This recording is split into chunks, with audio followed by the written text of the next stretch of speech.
guys, it's JD from Ponzo World, and today we're unboxing and reviewing this car radio made by Aigoss. Now this is a $26 car radio that you can find on Amazon. Links will be in the description below. And this is quite a cheap price for a car stereo. Normally you find car stereos going for, around $75, but this one is just $26, so we're going to be finding out, of course, if it's worth it in this video. So I guess I'll go ahead and show you around the box first. So you can see here, this is what the stereo looks like here. And the functions are radio, Bluetooth, you can play music on it obviously, card, which I believe they mean the SD card, U-disc, EQ, clock, and it also apparently puts out 60 watts on 4 channels. So there you go. On this side, some writing in different languages. This side, writing in other languages too.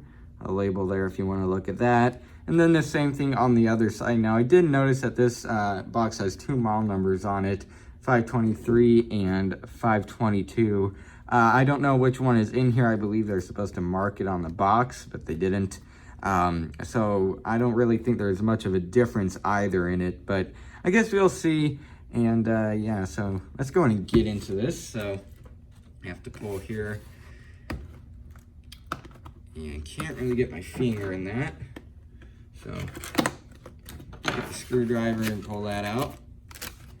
And okay, there it is. Go ahead and take it out here. Oh wow, very small. All right, take the bag out of here. Nothing else is in the box. And what do we have in here? We have what looks like a manual, a remote, and the power cable. Here's the power cable here.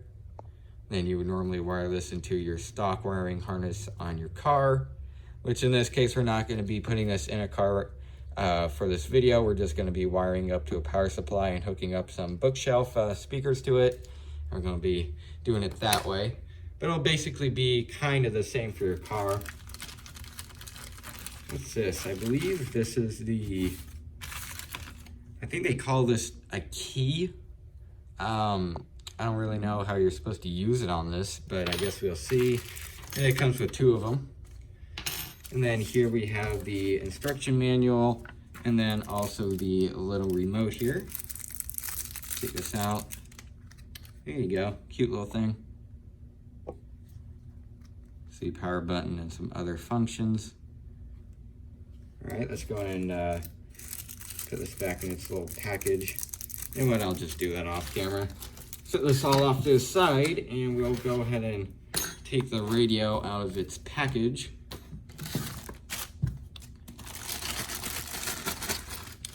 And all right, here it is. You can see it is very small. Here's all the ports on the back. Does have, I believe that's RCA, antenna in, and then also that's where your power cable goes. And then on the front, just going to take this off. And here it is. Now, again, this thing is pretty light, but keep in mind, $26, pretty cheap price for a radio. So here it is. That feels pretty nice. Let's see if it, yeah. And if you click down on it, it just sounds like, well, a $26 radio. There you go. But so far, other than like the clickiness of the buttons, which I don't really care for, kind of sounds cheap. Other than that, everything is good so far. So yeah, there you go. If you want to look at the wiring diagram, there's that. So I guess what I'll go in and do now is go ahead and wire this up and test it out. All right, so here is my setup. Now, keep in mind, this is in no way permanent at all. You should not wire, well, anything, let alone a stereo, by doing this. This is not right at all. I'm just doing this for the demonstration purposes. And even I'm not going to put this one in my car. I have a better higher end Sony unit. But I'm not going to put this in my car. And if I did, it would certainly not be like this. Don't worry. This is not, meant to be permanent. Again, it's just for the sake of this video. but it will work for now. So here it is. You can see it is on right now. Now there is a very nice blue light in the background. You can see there lighting up all the buttons. It's very nice, and right now it is in the aux input. You can see there's the cord, and it's going down to my iPhone. So what can I say so far? I went ahead and did an audio test, and the audio sounds just fine. Of course, that will mainly depend on the speakers you're using. Now in this case, I'm using these, it says Kenwood on them, but there's not Kenwoods in here right now. They are Pile speakers. They don't say Pile on them because we refoamed them and put a new dust cap on it. Anyways, they're Pile speakers. They're good company, good brand, and they sound just fine. And they sound just fine, again, with this stereo. Now, for their claim about 60 watts out of the 4 channels, yeah, I'm gonna go in and say it's not 60 watts. Maybe it actually might be 15 watts per channel. That might be what they're talking about. 60 watts total across the 4 channels. So it might be 15 watts per channel. That actually makes a lot more sense now. That's probably what they're talking about, because if I turn it up, it's not moving the speaker that much. So that's gotta be it, 15 watts per channel. Now, also, I would certainly recommend this, number one, if you have an external amp. Because just this alone, like, it works fine, but I would still definitely recommend an external amp for better audio quality, etc. Now, also, on the back here, let me go ahead and show you. These are RCA ports, jacks, whatever you want to call them, to go to an external amplifier, like I was saying. So you could, run basically a subwoofer if you have an external amp. Just hook it up to here through the RCA. And so that's very cool. Definitely not something you're going to get on cheaper amps. So overall, so far, this thing does seem to be pretty good. I'm going to go ahead and resume the song here. Let me go ahead and do that now. There you go. And you can see when I turn up the sound. No, never mind. Oh, it's glitching out on my phone. Hold on, let me fix my phone and get this thing going. All right, so there you go. Now it's playing. It was my phone's fault. It was saying it was playing, but it really wasn't. Anyways, you can see here.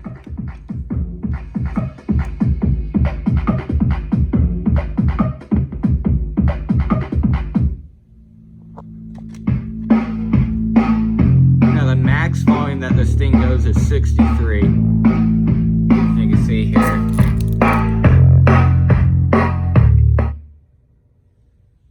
There you go. My phone keeps gosh darn pausing this thing. I can't help that. That's my phone's fault, not this one. Tried this with a different phone too, and it worked perfectly fine. Again, it's probably my phone's fault. I am on a beta on that. Anyways, you can see the speakers were not really moving at all. I would say that's about, 15 watts. So, yeah, definitely a low wattage, but whatever. It's still putting out audio either way, no matter what the wattage is. So overall, so far, the stereo does seem to be good, for the exception of my phone glitching out. Again, that's my phone's fault. Now, also, while I was giving the audio test there, you might have heard it cut out for just a second. Again, phone's fault. I tried that on a different phone a few days ago. Worked perfectly fine, no problems. I did it through both the wired connection and the Bluetooth, and it worked just fine on both. I'm going to go in and go through the different settings here. This is Bluetooth, I believe. And then this is the radio. Now, I don't have a antenna hooked up to this right now, so all you're going to get is static. You can see here, I'm pretty sure. Oh, no, never mind. Okay, so I guess this thing does kind of actually have a built-in antenna? That's weird. Okay, because you can see it has an antenna port on the back that normally plug into your car's antenna, but it's picking up radio stations. This is Blue Ridge Public Radio, WCQS. Okay, well, that's cool. Okay, so there you go. I guess you don't have to really have an antenna in your car for this thing to work, because you can see there's nothing hooked up for an antenna, and it's working. That's amazing. See any other radio stations I could pick up. We don't have many around here as it is. Will begin President Trump's promised deportation sweep this weekend. Plus, I'm in a basement, so that doesn't really help. Telling people in the Gulf Coast area to be prepared for heavy rains from Tropical Storm Barry. Yeah, so there you go. Radio does work even without an antenna. Wow. Very surprised about that. Anyway, so you can see it does have radio. It has aux in. It also has Bluetooth. Now, I'm assuming for USB, I'm pretty sure that's just for charging and not reading off of a thumb drive. Might be, though. But there isn't, like, a port, or not a port, but a setting on here for USB. So I'm assuming it's just for charging. Might be wrong about that, though. And you can see here, then it goes into aux, Bluetooth, and then radio. Yeah, so there you go. Let's go and see. Let's see if we click this button what it does. Changes between something. I don't know what it means, but it changes. Might be like audio quality or something like that. Okay, so there you go. And then here you have your saved channels. Guess I would call it that.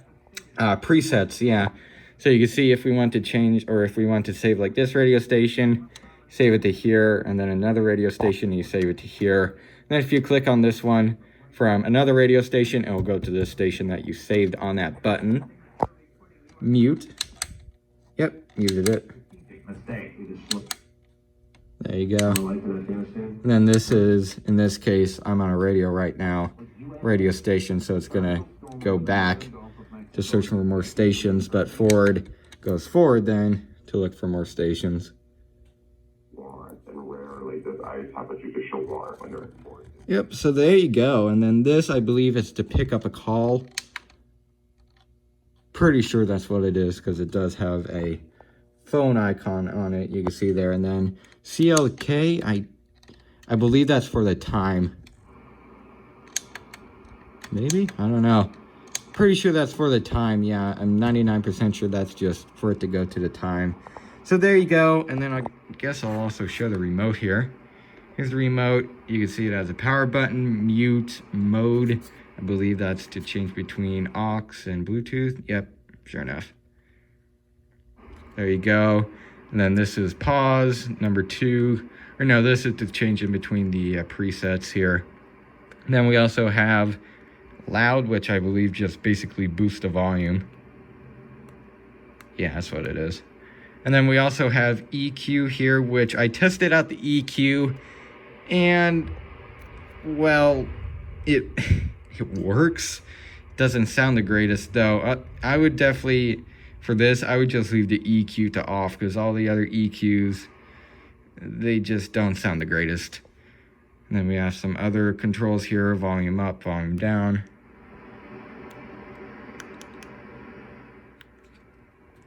And other miscellaneous controls. We also have clock, which, yeah, that's how you adjust it, is to go to the clock. So there you go. I guess what I'll go in and do now is clean up this mess back here and give you guys my final opinion. All right, so overall, what do I think of this radio? I think this thing is pretty good. If you're looking for just a cheap, good radio, I definitely recommend this thing. You definitely seem to be getting what you paid for. And again, this is a very cheap radio, especially compared to other ones out there that are like $100, stuff like that. This one is just way cheaply priced compared to those, and it basically does everything that those do. It's just this one isn't as fancy, but it still does essentially the same things. So overall, again, if you're looking for a good, easy to install radio, I definitely recommend this one. And I mean, I really like this. Look at that. It has a wiring diagram on the radio. That's something that I don't even see, like on the higher end Sony unit that I'm even looking at right now. It's right behind me. It doesn't even have a wiring diagram on the radio. So if you lose the instructions, you know, you're kind of out of luck. You don't know what wiring goes to where. So it's stuff like that that this thing really makes it what it is. So overall, again, if you're looking for a good, cheap radio, I definitely recommend this thing. So yeah, I guess that's really it for this video. Hope everybody enjoyed, and don't forget to like and subscribe. I'll see y'all next time. Goodbye.